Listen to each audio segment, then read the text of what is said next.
9ই August এই দিনটি শুধু আরজি করের নির্যাতিতার পরিবারের কাছে দুঃস্বপ্নের দিন নয়, আরও এক পরিবারের কাছে এই দিনটি অসহনীয়।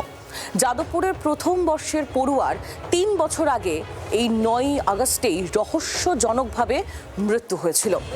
তার পরিবারের তরফ থেকে র্যাগিংয়ের অভিযোগ তোলা হয়েছিল, কিন্তু এখনো পর্যন্ত সেই ঘটনার কোনো কিনারা হয়নি বলেই সেই পরিবারের দাবি। আরজি করের এই ফাইল নতুন করে খোলা হয়েছে, নতুন সরকার পালাবদলের পর সেই ফাইল খুলেছে। তাই যাদবপুরের প্রথম বর্ষের ছাত্রের পরিবারও এবার আশায় বুক বাঁধছে, বিচার পাওয়ার আশায়।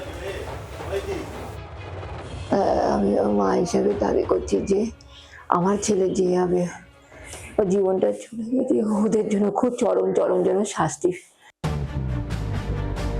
2023-এর 9ই আগস্ট, ঠিক 3 বছর আগের কথা। যাদবপুর বিশ্ববিদ্যালয়ের প্রথম বর্ষের পড়ুয়ার অস্বাভাবিক মৃত্যু ঘিরে তোলপাড় হয়েছিল গোটা বাংলা।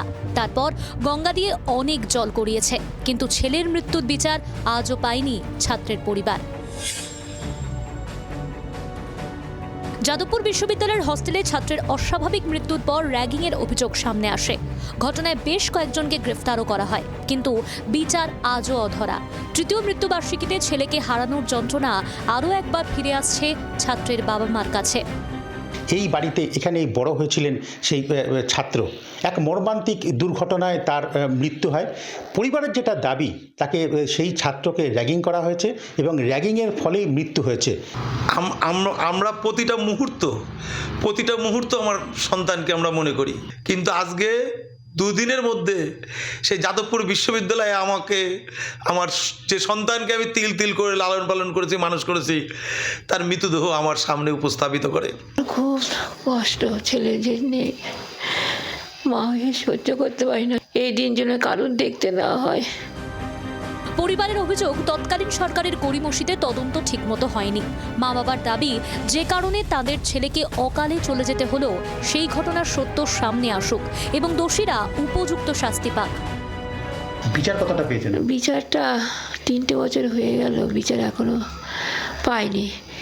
এখন সরকার বদলেছে, তার কাছে আমার করজোড়ে প্রণতি যে আমার ছেলেটা যেন বিচারটা যেন পাইয়ে দেয়।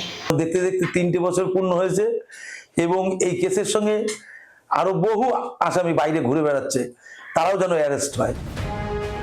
নতুন সরকার গঠনের পর আরজিকর থেকে শুরু করে একাধিক পুরনো মামলার ফাইল খুলেছে।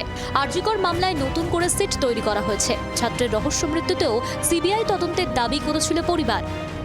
অভয়ার মৃত্যুর যদি ন্যায় বিচার, আমরা তো বলছি যে পুলিশ সঙ্গে সঙ্গে ধরেছে মূল অভিযুক্তকে, তো এরা যদি বারবার একটি মৃত্যুর ক্ষেত্রে ন্যায় বিচার বলেন, তাহলে যাদবপুর বিশ্ববিদ্যালয়ের ক্ষেত্রেও তার অভিভাবক, তার ঘনিষ্ঠরাও তো ন্যায় বিচারটাই চাইবেন যে একটা ছেলেকে ওইভাবে রহস্য মৃত্যু হয়ে গেল। এই ধরনের আরও যে ঘটনাগুলি ঘটে আছে, তো তাদের ক্ষেত্রে কি হবে?